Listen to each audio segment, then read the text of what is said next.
menurut kalian apa sih itu kerjasama? Kalau menurut gue ya, kerjasama itu adalah proses di mana beberapa orang bekerja sama untuk mencipta tujuan yang sama. Dalam konteks kita sebagai mahasiswa itu kayak saling memberi bantuan, menyelesaikan tugas dan proyek-proyek ISAS tuh. Kalau lu apaan? Betul sih, menurut gua tuh sama kayak si Radin tadi, kerjasama itu juga sangat butuh banget dalam pekerjaan, apalagi di bidang kantoran tuh sangat penting agar sebuah pekerjaan itu dapat mudah dikerjakan. Satu antar orang lain harus saling mendukung juga. Menurut Mas Arif?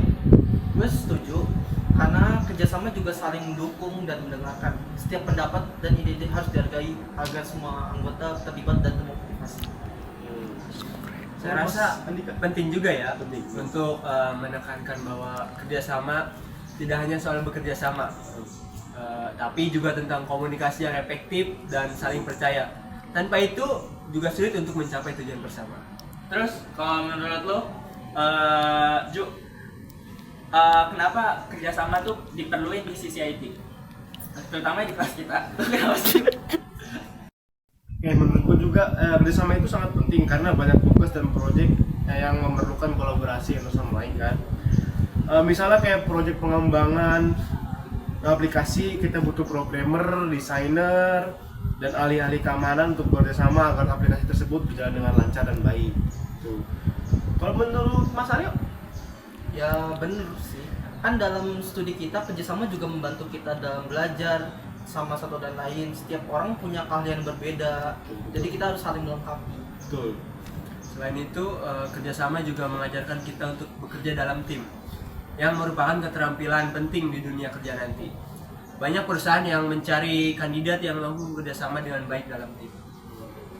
Nah, gue setuju banget nih sama Andika, karena di satu sisi juga kalau misalkan kita nggak bisa di satu hal, cuman di tim itu ada teman kita yang bisa, itu bakal kebantu banget, bakal nge-cover banget tuh.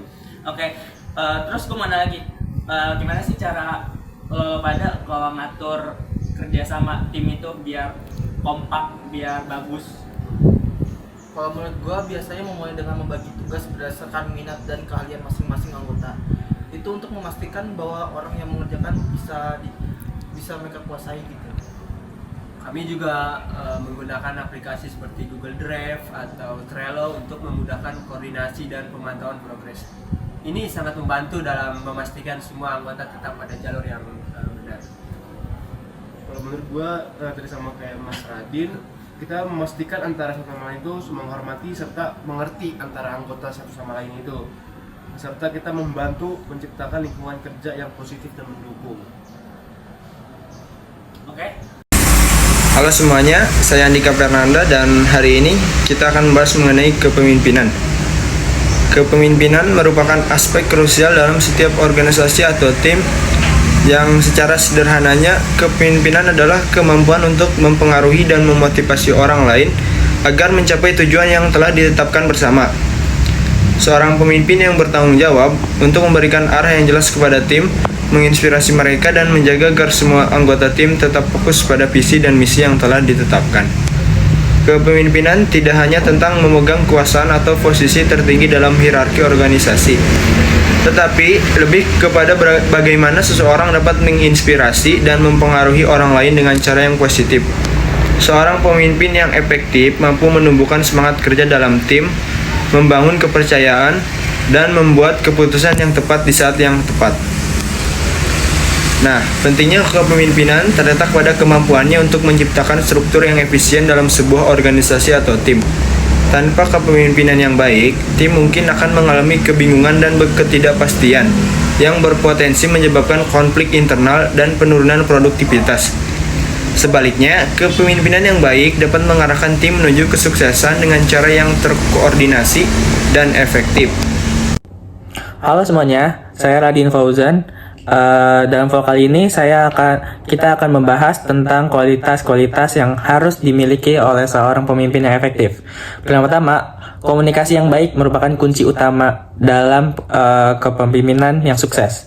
Seorang pemimpin harus mampu menyampaikan visi, tujuan, dan strategi secara jelas dan persuasif kepada anggota tim. Komunikasi yang efektif tidak hanya mencakup kemampuan untuk berbicara dengan baik, tetapi juga kemampuan mendengarkan dengan penuh perhatian dan memahami sudut pandang orang lain. Selanjutnya, seorang pemimpin yang efektif juga harus memiliki empati yang tinggi terhadap anggota timnya, mampu memahami dan merasakan apa yang dirasakan oleh anggota tim untuk membantu dan membangun hubungan yang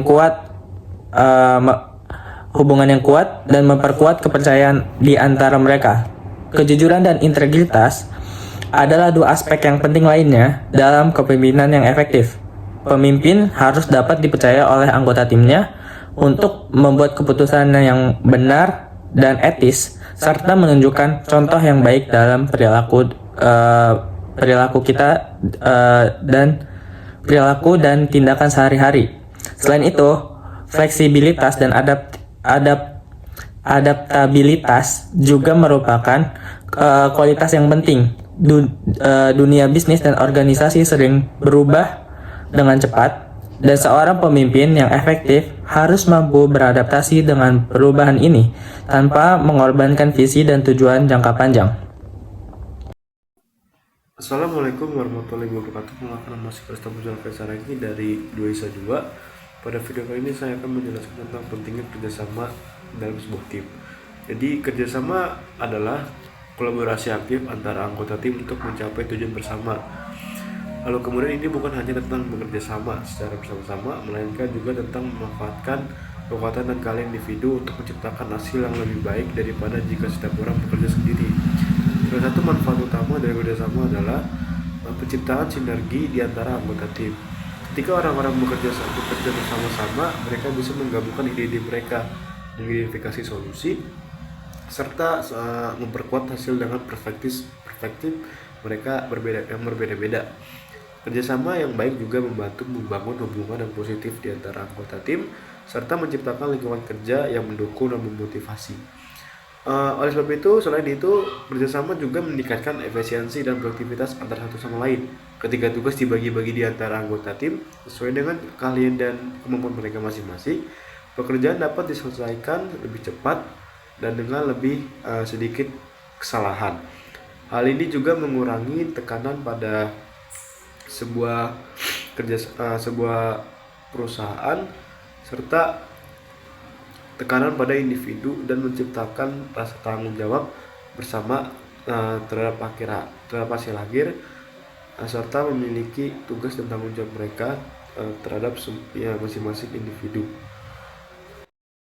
Selamat datang kembali, saya Diore Prokosor Hardio, dan untuk mengakhiri serangkaian vlog kita tentang kepemimpinan dan kerjasama, kita akan membahas tentang strategi untuk meningkatkan kedua aspek ini dalam tim. Pertama-tama, untuk meningkatkan kepemimpinan, penting untuk membangun fondasi yang kuat dari awal. Ini mencakup pengembangan diri secara terus-menerus, baik melalui pelatihan yang formal maupun pembelajaran mandiri. Selanjutnya, seorang pemimpin harus selalu fokus pada pengembangan timnya. Ini termasuk memberikan umpan balik yang konstruktif, memberikan pelatihan yang relevan, dan fasilitasi pengembangan karir untuk anggota tim. Pemimpin yang baik juga harus mampu memotivasi timnya dengan cara yang positif dan menginspirasi mereka untuk mencapai yang terbaik. Di sisi lain, untuk meningkatkan kerjasama dalam tim, penting untuk mempromosikan budaya kerja yang kolaboratif. Ini dapat dilakukan melalui pembentukan tim yang beragam dengan keahlian dan latar belakang yang berbeda-beda. Komunikasi yang terbuka dan transparan juga diperlukan untuk memastikan bahwa semua anggota tim merasa didengar dan dihargai. Terima kasih telah menyaksikan serangkaian video kami tentang kepemimpinan dan kerjasama. Kita telah menjelajahi berbagai aspek penting yang membentuk dasar kepemimpinan dan kerjasama yang sukses dalam tim. Kepemimpinan adalah tentang menginspirasi dan memotivasi orang lain untuk mencapai tujuan bersama. Dan hal ini tidak bisa dicapai tanpa kualitas komunikasi yang baik, empati, integritas, dan fleksibilitas. Benar Andika, kualitas-kualitas tersebut sangat penting untuk menciptakan seorang pemimpin yang efektif. Kita juga telah melihat bagaimana pemimpin yang baik dapat meningkatkan produktivitas dan kepuasan kerja dalam tim melalui komunikasi yang jelas, pengertian yang mendalam terhadap kebutuhan tim, dan contoh yang baik dalam etika kerja. Dan tidak kalah pentingnya, kerjasama adalah fondasi dari setiap tim yang sukses. Melalui kerjasama, kita bisa menggabungkan kekuatan dan kalian setiap masing-masing individu untuk menciptakan hasil yang lebih baik. Dan kerjasama juga menciptakan lingkungan kerja yang lebih positif dan mendukung, yang pada akhirnya meningkatkan efisiensi dan produktivitas. Untuk mengakhiri, penting bagi kita semua untuk terus mengembangkan kemampuan kepemimpinan dan kerjasama kita. Ini bisa dilakukan melalui pelatihan yang berkelanjutan, evaluasi yang jujur, dan umpan balik yang konstruktif. Mari kita semua berusaha untuk menjadi pemimpin yang lebih baik dan anggota tim yang lebih kolaboratif. Kesimpulan menurut saya sih itu mengenai kepemimpinan adalah bahwa kepemimpinan yang efektif sangat krusial untuk kesuksesan setiap organisasi atau tim. Seorang pemimpin yang baik tidak hanya sekedar memegang kekuasaan atau jabatan tertinggi, tetapi lebih kepada kemampuan untuk memotivasi, menginspirasi, dan memandu tim menuju pencapaian tujuan bersama. Kepemimpinan adalah tentang memberikan arahan yang jelas, memastikan visi dan misi tim dipahami oleh semua anggota, dan menjaga agar semua tetap fokus dan termotivasi. Seorang pemimpin yang efektif juga harus mampu membangun kepercayaan dan hubungan yang kuat dengan tim, serta membuat keputusan yang tepat di saat yang tepat. Kepemimpinan yang baik menciptakan struktur yang efisien dalam organisasi, mengurangi kebingungan dan ketidakpastian, serta mengarahkan tim menuju kesuksesan melalui koordinasi yang baik dan pendekatan yang adaptif terhadap perubahan dan tantangan. Jadi kesimpulan dari saya adalah tentang kerjasama dalam tim adalah bahwa kolaborasi efektif adalah fondasi dari setiap tim yang sukses. Kerjasama memungkinkan anggota tim untuk menggabungkan kekuatan dan keahlian individu mereka, menghasilkan solusi dan hasil yang baik daripada jika bekerja sendiri. Maka kerjasama sinergi tercipta, ide-ide dapat digabungkan dan solusi terbaik dapat ditemukan melalui perspektif yang berbeda-beda.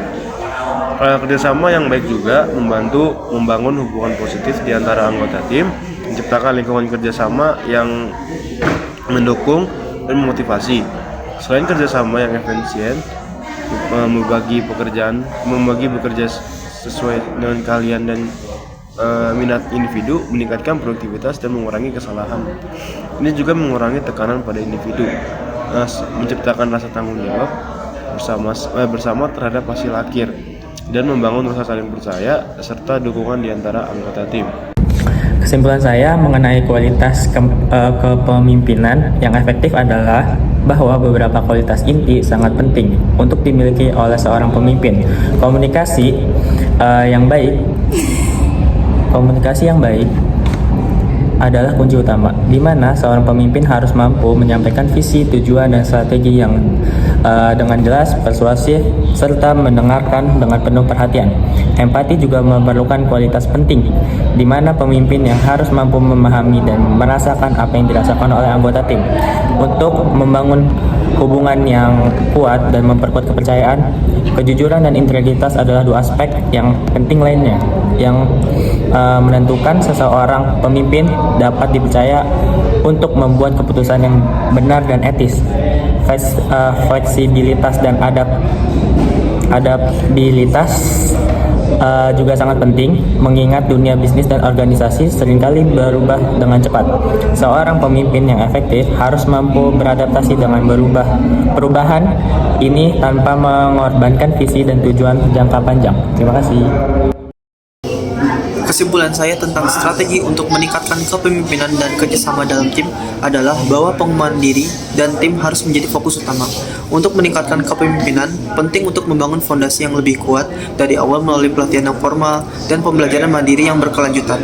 Pemimpin juga harus berfokus pada pengembangan timnya, memberikan umpan balik yang konstruktif, pelatihan yang relevan, dan memfasilitasi pengembangan karir bagi anggota tim. Memotivasi tim dengan cara yang positif dan menginspirasi mereka untuk mencapai yang terbaik juga merupakan bagian penting dari kepemimpinan yang efektif. Di sisi lain, untuk meningkatkan kerjasama yang dalam tim, penting untuk mempromosikan budaya kerja yang kolaboratif.